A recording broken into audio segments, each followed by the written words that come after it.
You're on the air with Florenza, your podcast destination for authentic conversations with a twist. So, grab your favorite drink, get comfy, and join me on this unique literary journey. Cheers! James Lutwell, a former associate warden and director of California's parole system, infuses his crime fiction with unique insights from his 29 years in the criminal justice system. His award-winning works, like Black Label and Drop Dead, are celebrated for their authenticity and depth. In River of Lies, Detective Emily Hunter faces her toughest challenge yet, a series of arson attacks targeting homeless camps in Sacramento. The discovery of high-profile victims reveals a conspiracy that threatens to silence the truth. Emily must navigate personal challenges and uncover the dark secrets behind the attacks to bring justice to the voiceless.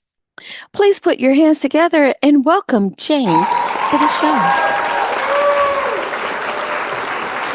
Thank you so much, James, and thank you for helping me with your last name, Lutwell, for joining me on this episode of On the Air with Florenza. And I am so excited to jump right in, as I told you before we came on the air, that I am nervously excited. You are a fellow podcaster with a tremendous following, as well as much acclaimed author. So I think I've been able to quell my fangirl just a smidge. But before we jump right in, as is my tradition, we are going to toast to a successful show. And I am drinking water from my super cool cup that someone bought me that apparently they thought looked like me. I don't know how, but and you are drinking? I'm just having black coffee from my Sacramento State College University mug. So there we Very go. cool. Cheers. Oh, cheers. Here's to you, Florenza. Now, for our listeners who are familiar with the fires that are taking place at the time of our recording, please let everyone know that you are safe, and we're thankful for that. Yeah, I'm hundreds of miles away from the fires. Thankfully, they're down south in LA in that area. It's just a disaster. But I live up in the northern part of the state where our fire season is much earlier in the year, and it's July and August typically. And we had a light year this year. We got lucky. Okay, wonderful. Well, I'm glad that you are safe. I wanted to make sure that that was known, especially, when we hear California, that's going to be on people's minds. Now, right. I want to jump in, and I do want to start with a question that kind of rose for me as I was researching you.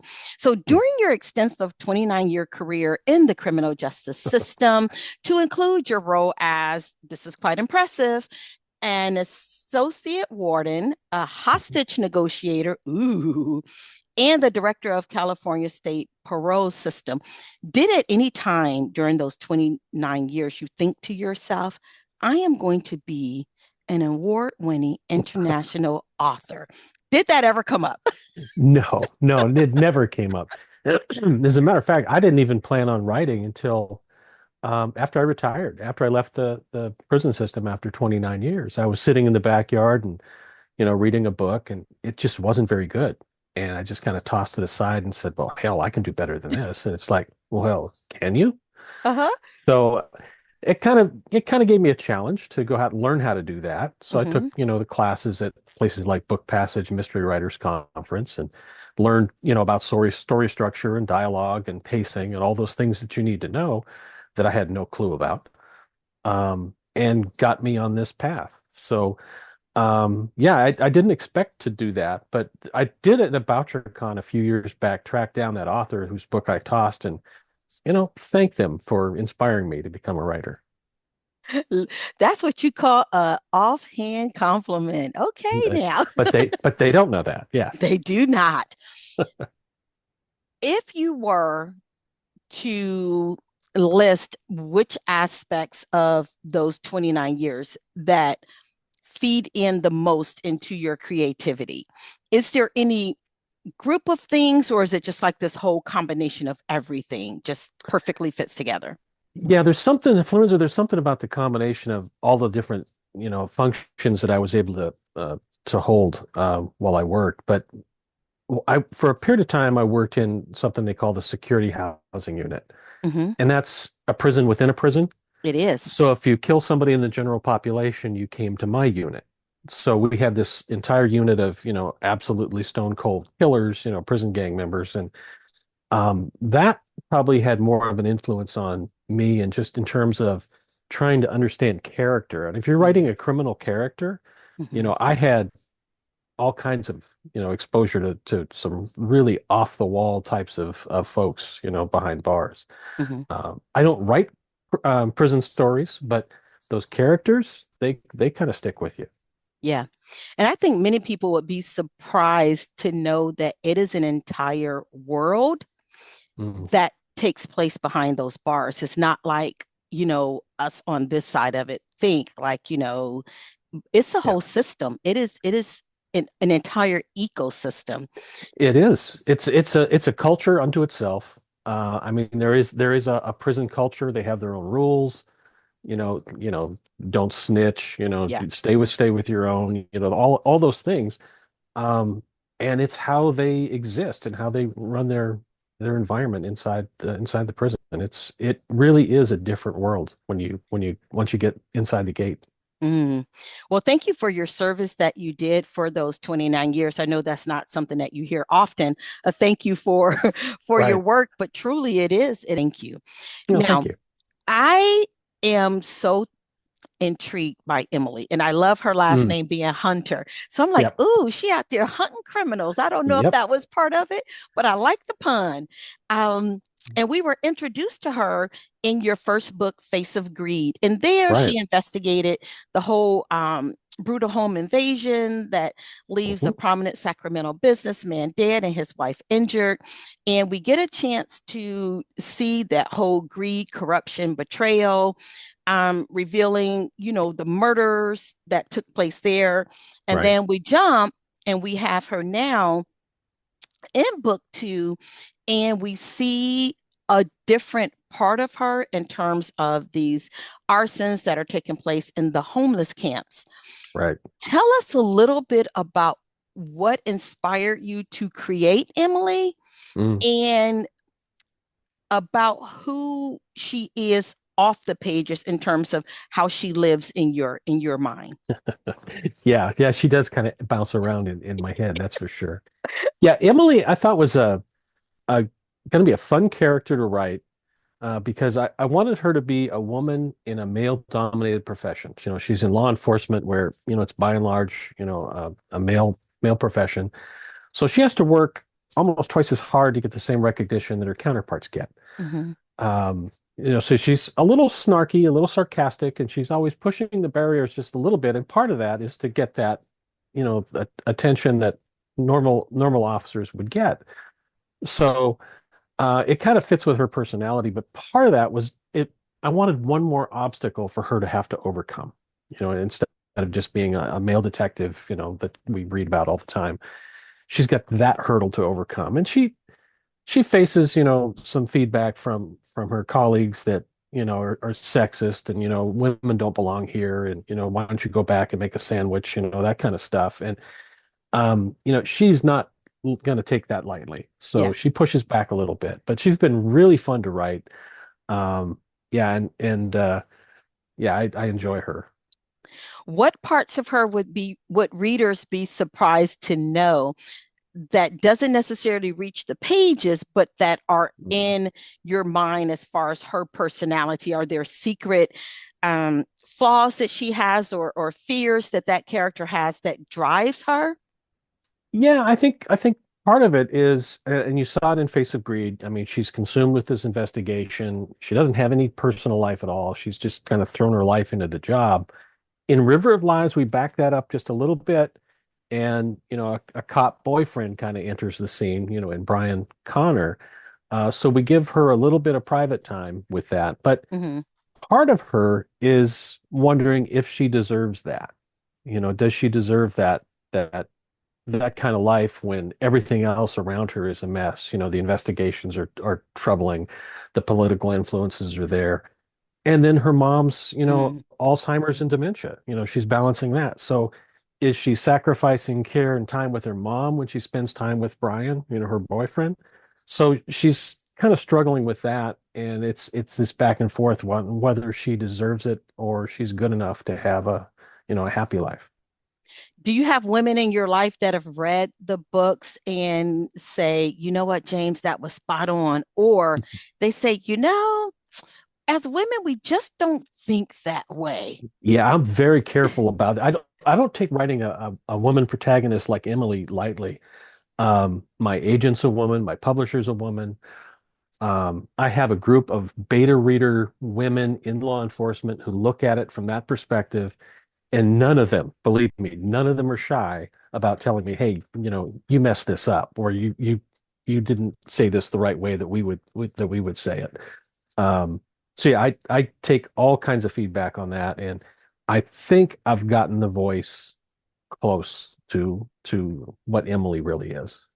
Nice. And I appreciate as a writer as well that you ensured that you had these systems in place to be authentic. How Yes. important is that for authors who may not have the that influence of others and to have the agent and the publisher? Maybe they're indie, maybe they're just Yeah. starting out. How important is them to understand that need? Yeah, I think it's something that you might not realize right out of the box when you're writing your first book. You're just getting a story down. But as you start to develop as an author, you want to make sure there's that vein of authenticity that runs through it.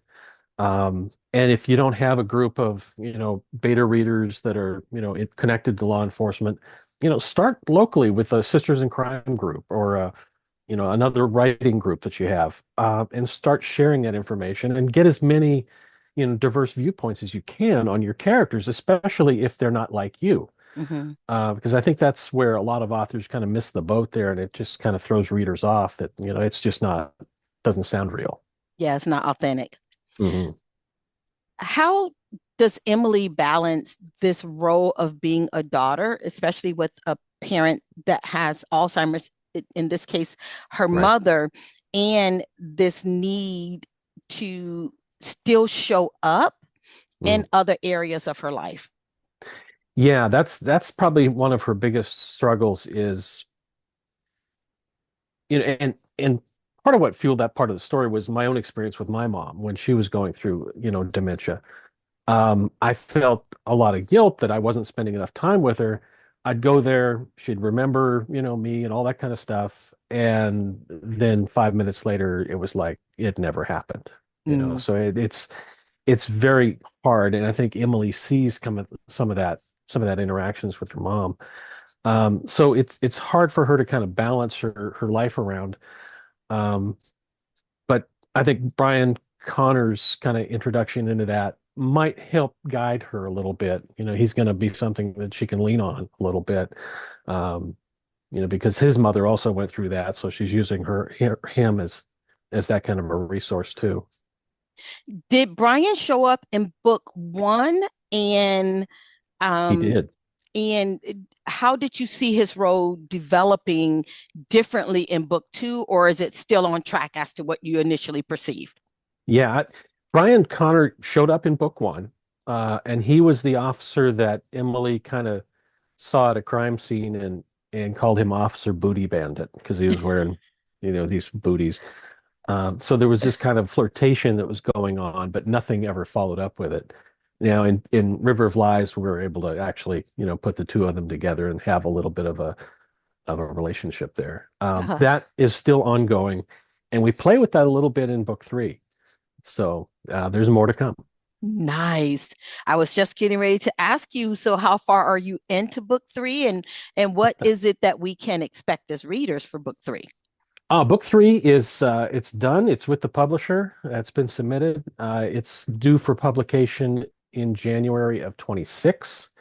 The tentative title is Illusion of Truth, and Emily is on the investigation on the hunt for a bomber who is going after cops, Ooh. and one of the first victims is Brian Connor. Oh, that is quite a teaser. Yeah. Now, do you hope or are you in conversation for this to be optioned for a movie? Because this is like really good stuff. I would love that. Yeah, yeah. I've had nibbles on other projects, but nothing yet on the Emily series. So I'd love to see that. Now, I do want in just a few minutes of our time to talk a little bit about your Detective Nathan Parker series Mm, because Served Cold right. is it due to come out or did it already? I know it's a summer release. Yeah, it came out last summer. Okay. And Yeah. how differently was creating Nathan in terms of that role in that series with Emily and the work that you did with Emily? Yeah, I mean it's a different series, and Served Cold is book three in that series. Started with Dead Drop, then Devil Within, and then Served Cold. It's set in the desert Southwest, and Nathan Parker is a deputy with Maricopa County there in Phoenix. And the theme of that series is everything to do with undocumented migrants, the border, the politics, the militias, and really who's trapped in that struggle between, the power and the policy. So it has a different feel, a different texture than the Emily Hunter series. If I had to say one over the other, I think the Parker series in Arizona is maybe just a little darker. Mm-hmm. Um, but they're different enough. They sound, they feel different. The tone is different. So it helps me compartmentalize them a little bit when I try to write, one or the other. Book four in that series comes out in July, and it's called Sins of the Father. Mm. Now, both of those series really rest on some not quite linchpin subjects, but they're very Mm, politicized. Do yeah. you find that dealing with homelessness and now with bombing of cops and dealing with border issues, do you have people contacting you believing that you have an opinion one way or the other on those subjects and just feel like entitled to talk to you about that? Not too much. I expected a little bit with Dead Drop when that first came out, because that one was smack in the middle of the undocumented migrant crisis that we're having down on the border, Mm-hmm. and I expected to get some backlash. But the way I presented it with Parker was I didn't have him take a position on one side or the other. I kind of talk about the issue, explain it, from what the undocumented are seeing and from what, other folks are seeing. And readers are smart, make up your own mind. Yeah. But the books, I try not to preach any specific viewpoint. And like River of Lies, we talk a lot about the homeless population in Sacramento. It's huge. I mean, I think at one point in 2024, when they did the census, we had almost 10,000 people on the streets in Wow. Sacramento. Per capita, it's higher than San Francisco. So it's Yeah. it's it's a real issue. But we tend to kind of see them as invisible, don't pay attention to them, and, Mm-hmm. and it'll just go away. Um, but I talk about that in River of Lies, but don't preach that, here's what we have to do to solve this, because that's going to be a complex thing to solve. Do you purposefully set out to look for those hot topic items, or do the stories come to you in such a way that that's part of what you're getting? I think it's the latter. I mean, I look for a good story, and usually it's around something like that, whether it's, big pharma Mm-hmm. or immigration or, homeless camps or, political corruption or something like that. That it's just kind of that additional spice that it's gonna get this investigation off the ground. Nice. Where are the listeners able to engage with you and learn all things James and get a chance to know the man behind the pen? The man behind. Yeah. Yeah, I'm on social media. I try to stay active there. I'm on Facebook at author James Latwell or just James Latwell. Instagram at author James Latwell. I'm still on Twitter. I still call it Twitter, not X. Uh-huh. Because the little bird logo. That's not my cat's favorite social media because of the bird logo. Uh-huh. And yeah, Not My Cat makes an appearance in the River of Lies book as well. Yeah, I'm on Threads, and then on the Authors on the Air podcast. You can find us there. Talking to folks that you and I have both chatted with. Yeah. Now, many people may not know is that you rescue corgis, or work with corgis, I and work with corgis, yeah. in creating my questions for my segment of the show that I call One for the Road, I created corgi influenced this or that. So Okay. we clearly know that you are capable of putting yourself in the role of these dynamic female detectives and also in the detective through Nathan Parker. But how good is James in becoming a corgi? So Corgi. you're about I'll to try. transform. So get your corgi hat on. Okay. Okay, for these this or that. And this is in reference to like what would be your favorite fetch companion? Would it be a squeaky toy or a tennis ball? Fetch, get it yourself. Get it yourself. Chasing squirrels or belly rubs? Oh, belly rubs. Absolutely. A long walk in a park or a nap on the sofa? I would do the walk and then get the nap. Yeah. The nap. Treats for doing tricks or snacks just for being cute? Oh, because I'm cute, I get treats. That's the law. That's corgi law. Corgi law. And the last one, wearing a bow tie or a bandana? Don't make me go out in public dressed like that. Don't you don't dress your dog? No, no. I think for Halloween we do. Emma wears a little wings outfit and she walks around with the kids and greets them. But that's about the only time she'll tolerate it. That's And the she'll extent. and even then, after about an hour, she'll look at me like, "This is enough. I'm done. That's it. Get this off of me." Yeah, Take it off, or you'll be the next person in my book. that's right.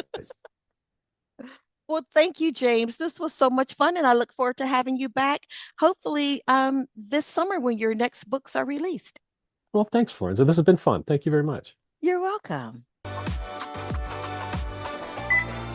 And this wraps up another episode of On the Air with Florenza.